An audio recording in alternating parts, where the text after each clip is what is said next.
वालेकुम। प्रोफेसर नदीम के Urdu academy Lahore YouTube channel से आप सबको खुश आमदीद। जैसा कि आप जानते हैं कि हम रोज़ाना की बुनियाद पर उर्दू के अहम सवालात को डिस्कस कर रहे हैं, वो चाहे इंटरमीडिएट के सिलेबस में आते हैं या PMS CSS और दीगर निसाब के पेपर्स वगैरह में आते हैं। इसी तरह आज हम एक और अहम सवाल पढ़ने जा रहे हैं और वो सवाल है कि पेपर में इक़्तिबास जो आता है 15 नंबर का, ये हमारे इंटरमीडिएट में तीसरा क्वेश्चन होता है, जबकि दीगर में एग्ज़ाम्स के अंदर मुख्तलिफ उसके ऑप्शन जो है वो दिए जाते हैं। तो आज हम जो है इस सवाल को हल करेंगे कि जो सवाल नंबर 3 होता है उसको कैसे हल करना है। सबसे पहले एक ज़हन नशीन बात कर लें कि हमेशा 2 पैराग्राफ आते हैं और तशरीह हमने सिर्फ एक पैराग्राफ की करनी होती है। लिखा होता है कि दरअसल ज़ालिक इक़्तिबासात में से किसी एक की तशरीह कीजिए, बाहवाला सियाक़ो सबाक़ कीजिए। अब इसमें एक बात ज़हन में रखिए कि 2 पैराग्राफ आ गए हैं, तो सबसे पहले आप ये तसल्ली कर लीजिए कि इसमें से कौन सा पैराग्राफ जो है वो आपको बहुत अच्छे तरीके से आता है। क्योंकि अमूमन ये होता है कि पैराग्राफ का मौजू या उन्वान तो हमें समझ आ जाता है कि किस सबक से लिया गया है, इसके मुसन्निफ़ कौन है, मगर मसला ये होता है कि जब तशरीह करने लगते हैं उसकी तशरीह मुश्किल होती है। हमारा बुनियादी मौजू ये होना चाहिए कि जो पैराग्राफ आ गया है या फ़लाँ सबक से तो आ गया है, लेकिन क्या मैं इसकी तशरीह में 2-2.5 सफ़े लिख सकता हूँ? क्योंकि 10 नंबर की तशरीह होती है। कैसे ये नंबर डिवाइड कैसे होते हैं, पहले तकसीम कैसे देख ले ज़रा। 2 नंबर हवाला मतन के होते हैं, रेफरेंस के। सबसे पहले आपने ये देखना है कि ये पैराग्राफ जो इस पैराग्राफ को आपने हल करना है, मैं उसकी बात कर रहा हूँ कि ये पैराग्राफ किस सबक से आया है। फॉर एग्ज़ाम्पल वो सबक है फर्स्ट ईयर का अपनी मदद आप, या सेकंड ईयर का जो है वो सबक है मनाक़िब उमर बिन अब्दुल अज़ीज़। तो सबसे पहले आप सबक का उन्वान लिखें, सबक का उन्वान। उसके बाद आप लिखें मुसन्नफ़ का नाम। मुसन्नफ़ का नाम होता है, शायर का नाम नहीं लिखना। नसरी हिस्से के लिए हमेशा मुसन्नफ़ का लफ्ज़ इस्तेमाल होगा। जब शायरी के लिए हम नाम लिखेंगे फिर हम शायर का लफ्ज़ इस्तेमाल करेंगे। तो मुसन्नफ़ के नाम में आप, जिस तरह मैंने कहा कि सबक का उन्वान मनाक़िब उमर बिन अब्दुल अज़ीज़ और मुसन्नफ़ का नाम अल्लामा शिबली नोमानी। अब इसके बाद अमूमन बच्चे माखज़ भी लिखते हैं और सिनफ़ भी लिखते हैं कि भाई सिनफ़ ये है, माखज़ ये है।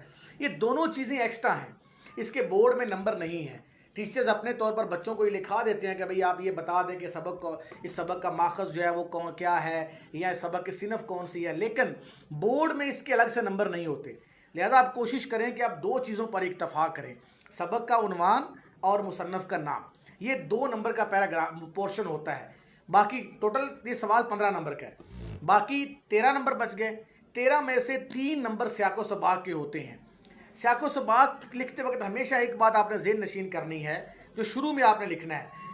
एक जुमला आपने शुरू में ज़रूर लिखना है, हर सबक के सियाक़ो सबाक़ में एक ही आना है। ज़ेरे तशरीह इबारत में मुसन्नफ़ ये कहता है। अब सियाक़ो सबाक़ में आपने बताना है कि ज़ेरे तशरीह पैराग्राफ जो है ये सबक फ़लाँ सबक के दरमियान से, शुरू से या आखिर से कहाँ से लिया गया है, ये आपने बताना है।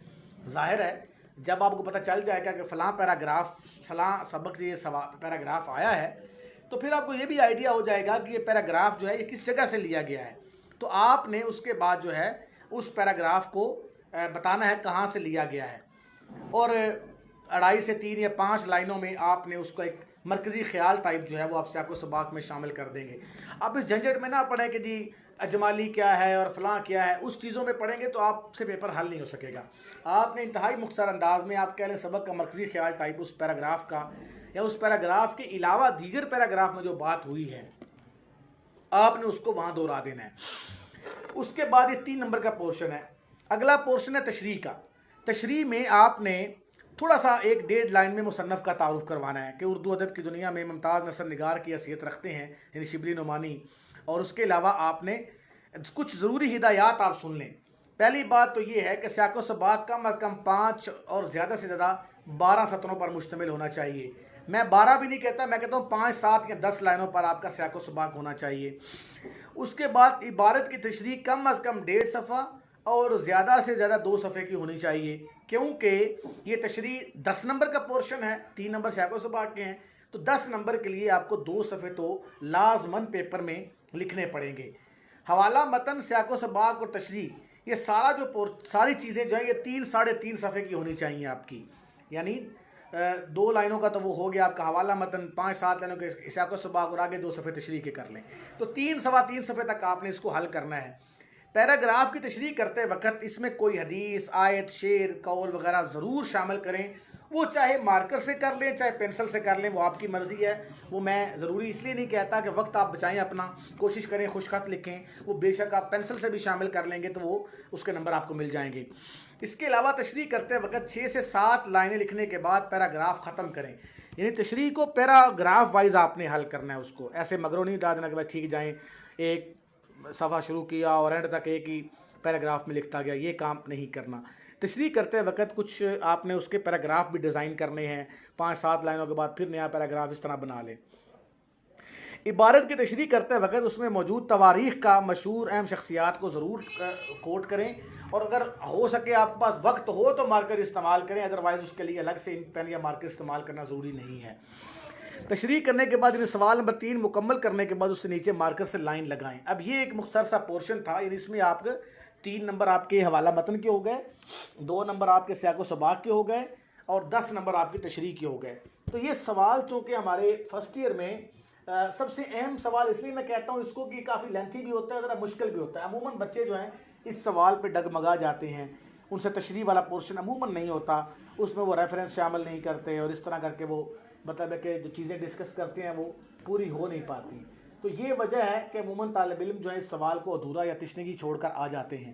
یہ سوال کسی لیول پر بھی آئے، انٹر میں آئے یا پھر پی ایم ایس میں، سی ایس ایس میں، جہاں بھی یہ سوال آئے گا، آپ نے اس سوال میں ایک چیز ذہن نشین کر لینی ہے کہ 3-3.5 صفحے میں آپ نے سوال کو حل کرنا ہے، اور تمام پورشنز کی آپ نے الگ سے ہیڈنگ دینی ہے. جیسے کہ ابھی آپ کو پیپر پہ نظر بھی آ رہا ہوگا کہ ہم نے بڑی تفصیل کے ساتھ اس کو ہیڈنگ بنائی ہے تاکہ آپ لوگ اچھے طریقے سے اس کو دیکھ سکیں کیسے تشریح کی، سیاق و سباق کی. اور میں نے اس کو ہدایات بھی آپ کی لکھوا بھی دی، ساری لکھ بھی دی ہیں، ایک طالب علم نے بڑے اچھے خوش خط انداز میں اس کو لکھا بھی ہے.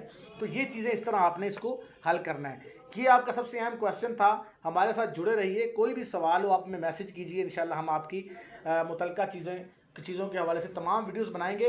فرسٹ ایئر کا چونکہ نصاب بدل گیا ہے، فرسٹ ایئر کی نئی کتاب آ چکی ہے، اس لیے ہم جلد فرسٹ ایئر کی نئی کتاب کے اوپر پوری ویڈیوز بنائیں گے. فی الحال ہم آپ کو بورڈ کے کویشچن ڈسکس کر رہے ہیں، کویشچنز کا پیٹرن، کیونکہ یہ فرسٹ ایئر میں سیکنڈ ایئر میں تمام کویشچنز اردو الف کے ہیں، وہ سیم ہوتے ہیں، اس لیے ہم فی الحال اردو الف کو فوکس کر رہے ہیں. انشاءاللہ کل ہم سیکنڈ ایئر میں اردو کے مضمون کے اوپر ڈسکس کریں گے. بہت شکریہ.